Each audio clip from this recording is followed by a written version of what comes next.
बहुत समय पहले की बात है। एक घना जंगल था।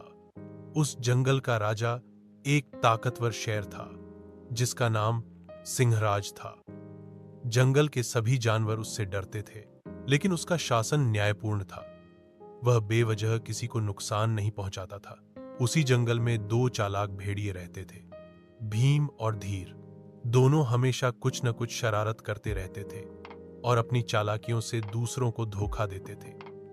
धीरे धीरे वे खुद को जंगल का असली मालिक समझने लगे। एक दिन भेड़ियों ने सोचा, शेर बूढ़ा हो रहा है, क्यों ना उसे हटाकर जंगल पर राज किया जाए।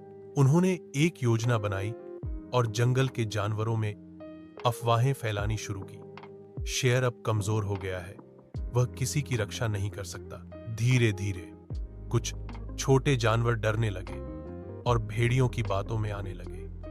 इससे शेर को गुस्सा आया, लेकिन वह समझदारी से काम लेना चाहता था। एक दिन शेर ने जंगल में एक सभा बुलाई। सभी जानवर जमा हुए। शेर ने कहा, मैंने सुना है कि कुछ लोग मुझे कमजोर समझने लगे हैं। अगर ऐसा है तो मैं एक मुकाबला करने को तैयार हूं। जो भी मुझे हराएगा वही जंगल का अगला राजा होगा। भीम और धीर को लगा कि ये तो मौका है। उन्होंने चुनौती स्वीकार कर ली।